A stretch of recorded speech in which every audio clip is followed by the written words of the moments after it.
All right, today we're going to be talking about increasing your ability to earn. About a week ago, I introduced the book, The Richest Man in Babylon, and I have it right here. Um, and one lesson that stuck with me was increasing your ability to earn, because that's really what one of the big things that has helped us turn the corner and to start to do the other things that we have been wanting to do.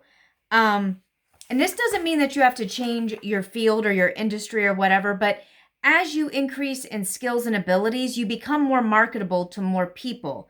And so think about how you can expand in your area, whether through a second job, a side hustle, and freelancing, or within your own job, how you could get skills to help you advance and earn more money, um, if that is your goal, or get more responsibility if that is your goal.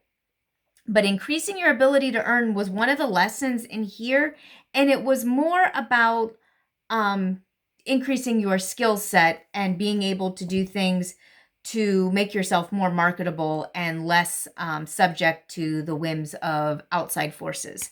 So, first of all, finding a solid job and finding an industry that you can have ongoing work in. Industries change. I mean, there was a time where people who shoot horses knew that there would never be anything to replace them, and then the horseless carriage came along. More recently, I remember, I lived through like the .com boom and bust. I remember checkout people. How were you ever going to get rid of them? And now we have the U-scans. There's a lot of jobs that we thought would never be obsolete that we have seen disappear just in my lifetime. I'm 46 years old, and I can remember, well, I won't go into all of them. I'm sure you can think of examples. I'd love for you to share below some of the jobs that you are surprised no longer exist or are no longer the must-haves that they were even a couple decades ago. Number two, increase your skills. So your ability to do that job well. Look at things that will help you to not just maintain job in your, like expand skills in your industry, but retain your job. If it gets more competitive, do you have a certain edge that makes you more unique? When I used to work in test prep, ACT and SAT, one of the things that made me unique was my understanding of marketing and customer service, which allowed me to do things outside of simply teaching for the company I was working for. And so when there weren't classes available, so I was only working like 10 or 15 hours a week because it was a part-time job. But when they didn't have a class that they needed me to teach or a student to tutor, they had me helping on marketing events because I had that additional skill. So what kind of things do you have within your current job where you could expand and make sure that you have hours if you're in an industry that fluctuates? Learning to save and raise money.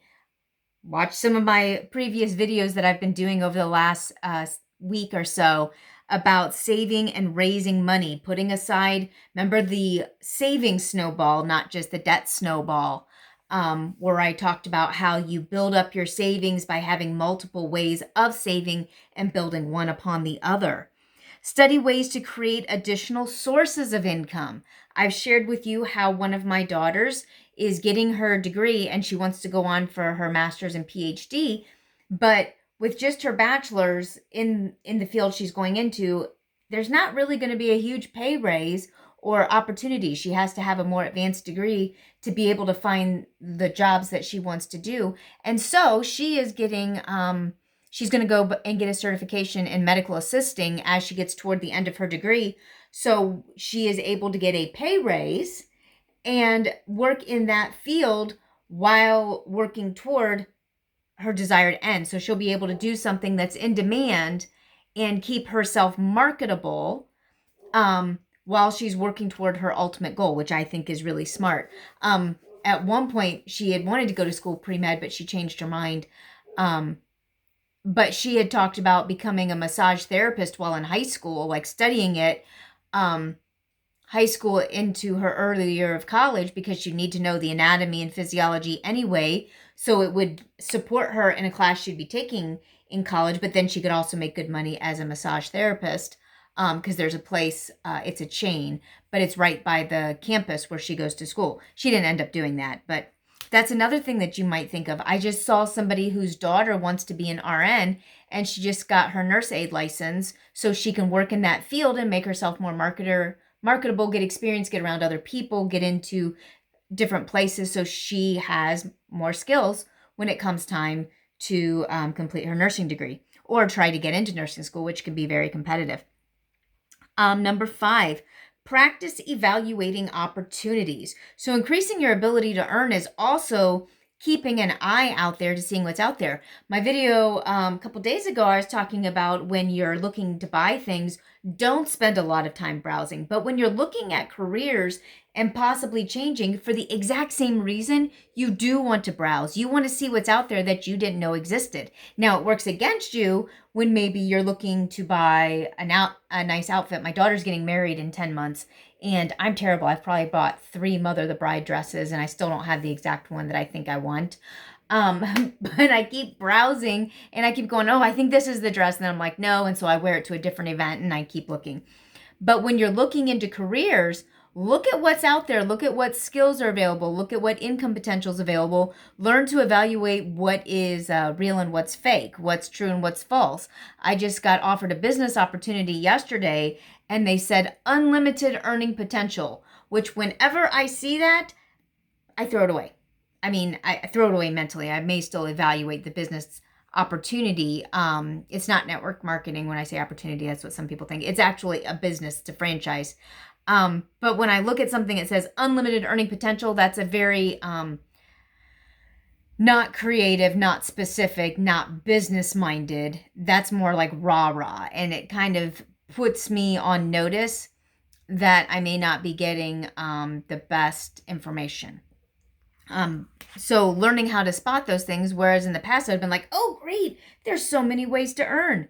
Well, no, there's not when somebody says that. It says, yeah, it's limited only to what you're willing to put into it and what luck and everything else. So, all right, practice evaluating opportunities. And number 6, who do you know? Who do you need to know? So increasing your ability to earn is not about schmoozing the right person, although it can be, but who do you know in the industry and what other business partners do you need to know? Where is there a place where you could have reciprocity? I talked in another video about real estate. Well, I used to be in a business networking group, and in this networking group, we got to know each other and respect each other and trust each other. And so if there was a realtor who had somebody who was trying to get their house ready to sell, she knew an electrician and HVAC guy. One was electrician, one was HVAC. And also a woman who worked at a title company, and they would share leads with each other. And if somebody was fixing up a house that they knew needed to be listed, they knew they could trust this woman who was a realtor. And you get into those kind of networking groups, and then you also know people that you don't want to refer them to, that you don't really trust. And you can advise your clients that way too. But the cool thing is, as you start to learn who you need to know in your industry, you can get around those people to learn from them, and you guys can share. I'm not into crony, like just sharing leads because you know a person, but you learn who you can trust, your go-to person. I have a go-to guy for auto repair. I have a go-to guy when it comes to HVAC and electricity and my furnace and whatever. I have a go-to guy for plumbing. I have a go-to guy for fixing things up around the house. And I'm not being sexist. These all happen to be men. But knowing that in your professional realm as well can really increase your ability to earn, because over time you can start to earn things like referral fees, or they'll refer people back to you as well.